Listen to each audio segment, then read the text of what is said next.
Right then. Bloody hell, this has bitten us in the arse, hasn't it? Because we all sat in the meeting room a couple of days ago and we decided, right, we'll divide the Raw and SmackDown shake-ups into teams of two. One with, one presenter, one editor, one blah, blah, blah, and we'll just divvy it up that way. And we thought, we'll do SmackDown. It's only 2 hours. Nothing happens on SmackDown, and all the stuff will be set up, and everything will be fine. And yeah, how stupid do you feel on a scale of 1 to Ty Dillinger right now? They did bloody loads. They did everything on SmackDown. Yeah, so this is what went down. This is what went SmackDown.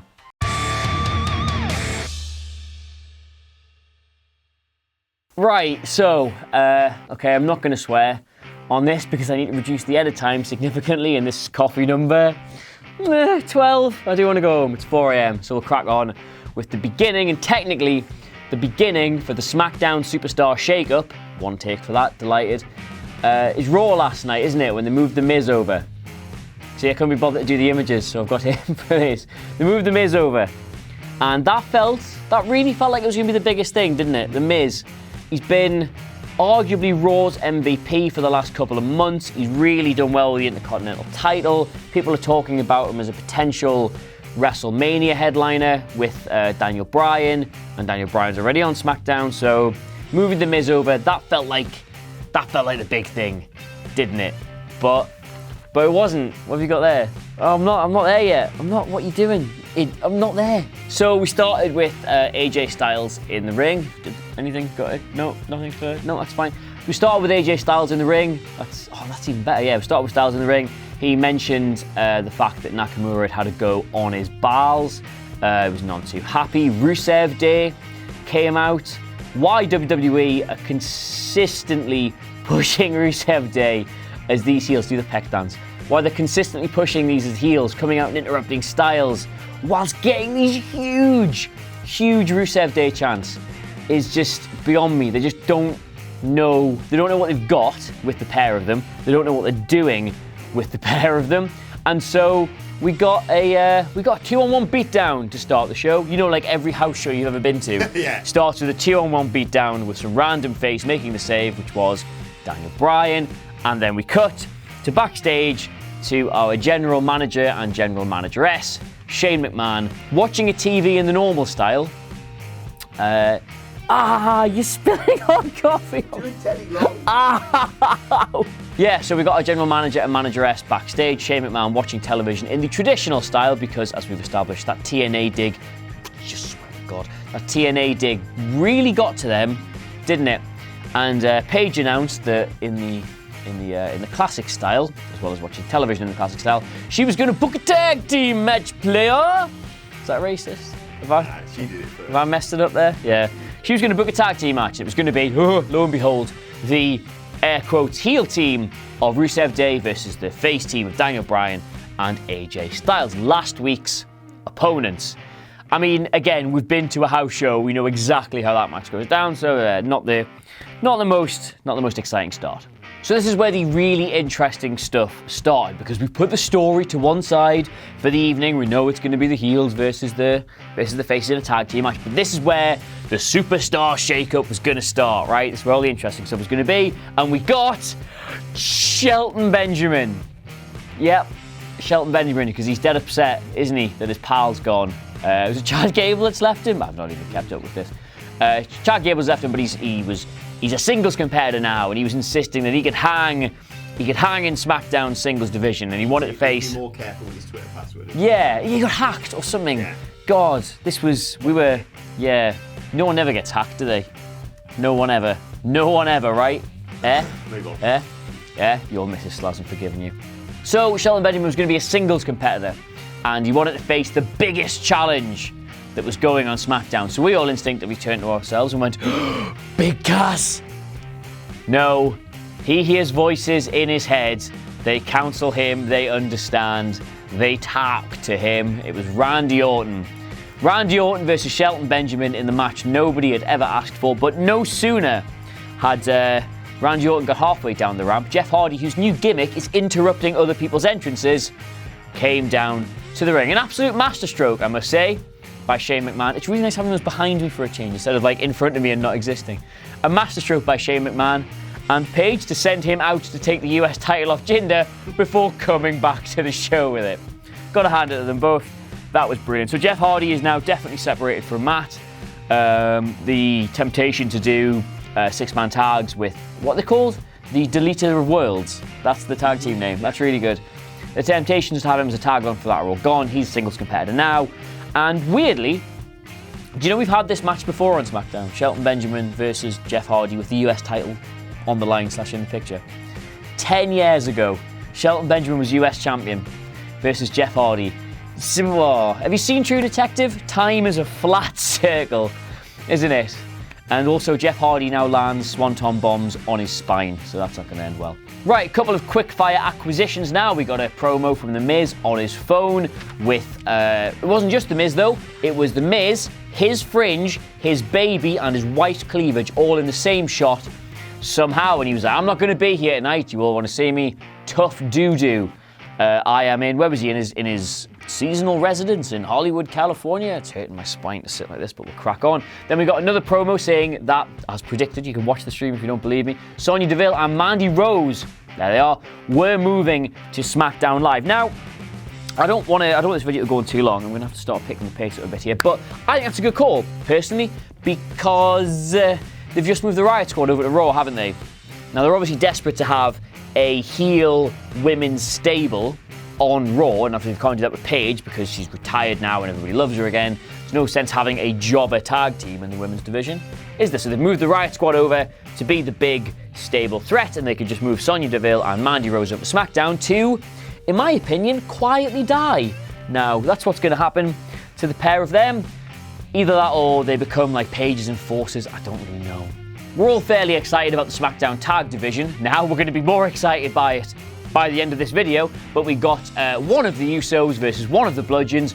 God, I'm tired, I can't remember which, in an inexplicably quick squash match. Now our stream died at the end of that match and we were expecting a big run out, but no, they are really pushing forward with establishing the Bludgeon Brothers as the dominant force in this tag division, and good on them, I guess. Yeah, that's great. You know, they really messed about with them. They had them wrestle Breezango, although, you know, yeah, Breezango. I want to talk about Breezango, but that feels more like a Jules and Nicholas problem right now, doesn't it? Now it's on Raw. So yeah, they're going to establish the Bludgeons. They're going to be this big deal. They are about to have no shortage of viable competitors for them. So yeah, this was good. Next, we got Sin Cara, and by this point, we were starting to wonder why we were actually streaming this at all. There'd been virtually no major shocks or changes by this point with Sin Cara, and his opponent was... Oh God, raise that a little bit higher to your actual face. That is, wow. Jesus, if you could see that. We've got Samoa Joe, who absolutely battered Sin Cara and gave this great promo saying that SmackDown's supposed to be the land of opportunity, but it's not.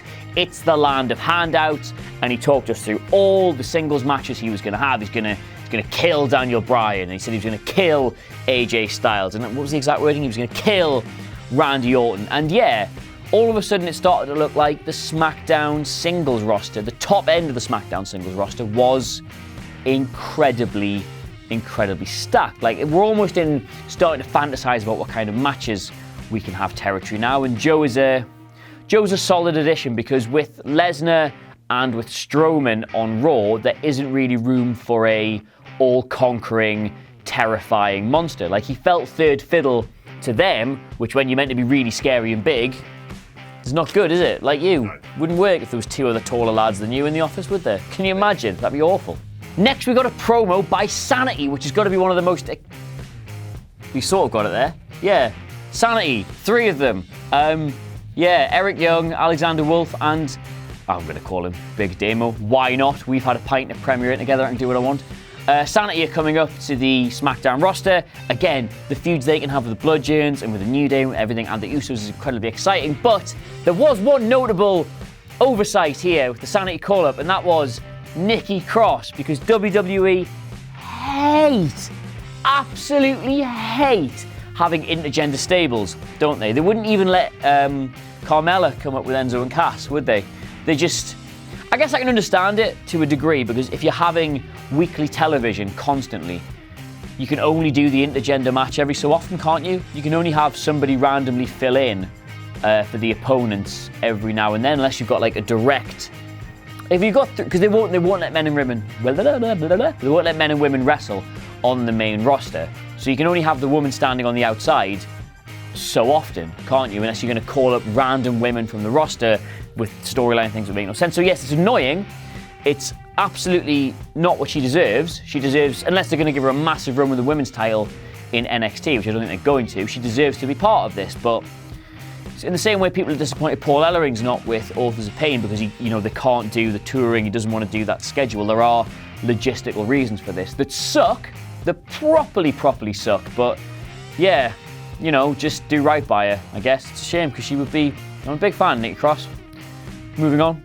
Anyway, speaking of Big Cass and Big Cass's big nipples, Big Cass ran into little Daniel Bryan backstage and we were all like, ooh, big ass is here. God, he looks more tired than me in that. Are we running? God, look at that, how strong the red toner is in this. We're out of the black cartridge at work, so the reds come out really bad. He looks more tired than we. He looks more ginger than you do, unbelievably. All the reds have come out on that. So yeah, Big Cass is on SmackDown now. What would they do with him? We didn't know, but he's here. And again, if you're going to have Strowman and Lesnar on Raw, you can't have a third fiddle big man. Remember when they used to have Big Show and The Undertaker? Remember when they were both dominating Raw and SmackDown? How sort of bit part Kane felt. He didn't feel like a big guy anymore, did he? Like Viscera didn't feel that scary. They felt weird. You can only really have two big men because the most you can ever do is clash them off against each other. Like Kane in the Braun Strowman Lesnar match. What did Kane feel like to you? A mayoral candidate. That's exactly what he was. A mayoral candidate in a mask and a leotard. So now SmackDown has Samoa Joe and Big Ass. So yeah, good booking. Oh God, we're gonna have them two in a match. That'll be good. Yeah, great, cool. Hey, speaking of Big Ass, is there a segue I can do here from, I nearly said into Carmella there, but that would be too close to the bone, even by my standards. Yeah, they used to go out basically, is the joke. Carmella did the big Melibration. She's the new women's champion. She finally cashed in after her record-breaking run. She gloated about having the belt. She did a really good promo, in fact, talking about how, what was it?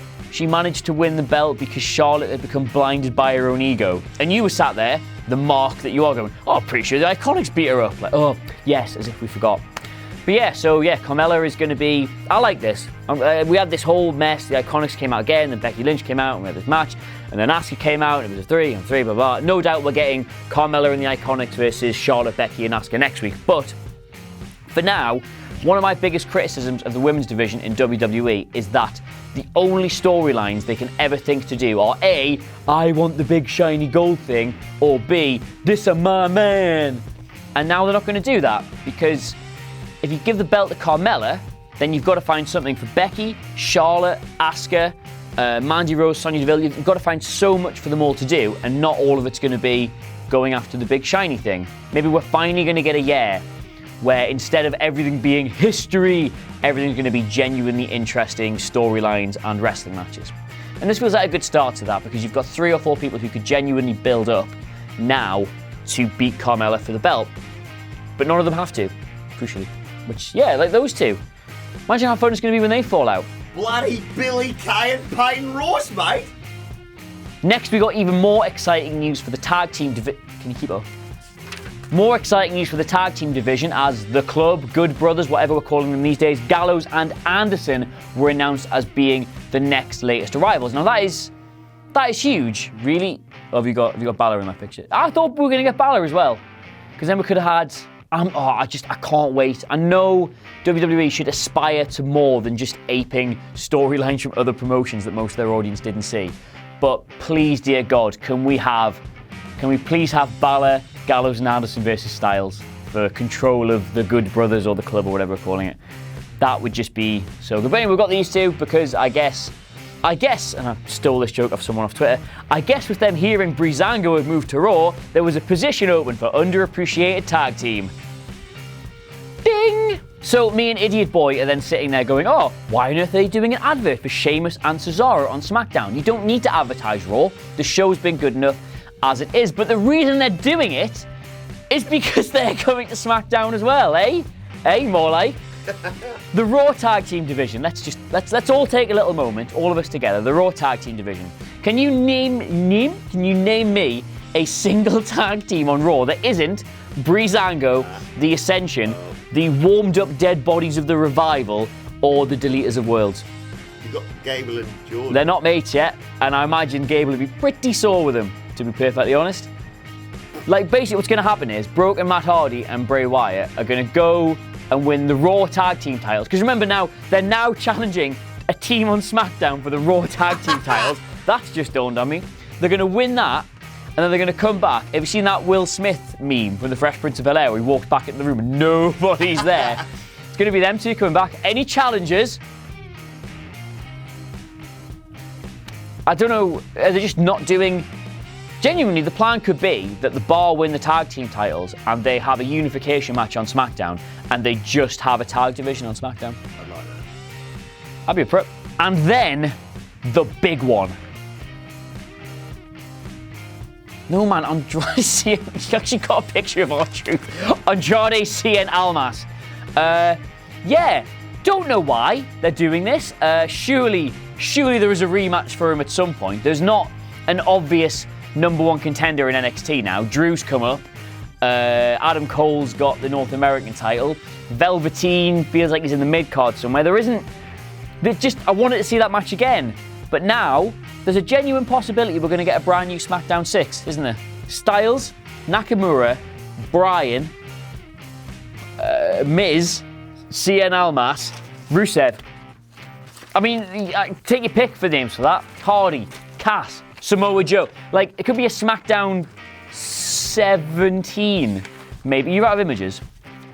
There we go, big ass again. It could be whoever. One or two things are going to happen here. Either they're going to put him straight into the main event picture, or we're going to get another Bobby Roode, where they're so good as a heel team, but the popularity has coming from NXT means they do him as a half-arsed face, and just nobody's interested. Although you got to remember as well, he is foreign. So Vince is going to take one look at him and go, where's he from? Spamerica? Spamexico? That's the one. You can do the thing. Basically, what I'm saying is, don't be surprised to see Andrade Cien Almas doing his SmackDown debut with a pair of maracas. What the hell's a burrito? Main event then, finally. Goddamn, how long is left on this card? By the numbers, heel versus face tag match. We had a little bit of back and forth. We went to the ad breaks. God, how good are you at getting at spotting the ad breaks coming up now?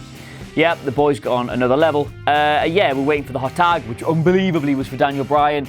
He got it, and then things were going well, and then once again, Shinsuke Nakamura put his hands, well, that part of his arm, on another man's cock.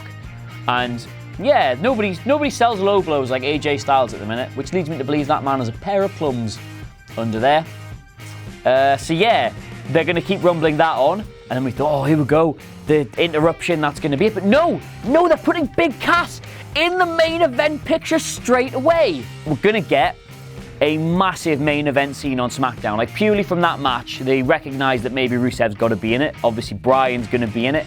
Cass, they're going to put in it. Styles and Nakamura are still going to be in it. Samoa Joe has to be in it. The main event picture there, I mean, this is just a throwback to 2002, 2003, isn't it? When all the best workers were on SmackDown. And it's not where you went for the best stories, but it is where you went for the best wrestling. And it already feels like that's the direction they're going to go with it this year. Yeah, what a show. Genuinely didn't expect them to cram that much in, simply because it's SmackDown and they never ever do. But here we are. There's just, look at all this. Look at all this we have to go through. Actually, hold that up. I want to punch through his face. Hold it tight, damn it. There he is. There. Tires. I want to go to bed. But that was amazing. The super... Thank you everyone who joined us on the live stream. Any more thoughts you've got on top of these, do get them in the comments below. We'll have loads and loads of content tomorrow and as the days and the weeks run on about all this. There is so much to go through. There'll be lists at go-go. Again, thank you very much if you joined us on the stream. There was a good couple of thousand of you, which is more than we truly deserve. AWO for life. I can't say thank you enough. I have 9 seconds left on the card. Don't forget to like, share and subscribe. And until next time, I have been a sleep-deprived, delirious Adam Cleary. This has been Adam Wilmore. And we'll see you soon. Oh, that was only I said 29, not 28.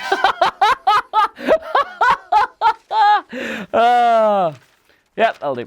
Oh, wasn't that something? Don't forget to like, share and subscribe below, and also the people who made this lovely video, they're appearing right here. But if you're thinking to yourself, I want to see more content, Jules, then why not look above my head, as there probably is some. I don't know. I can't see it. Until next time.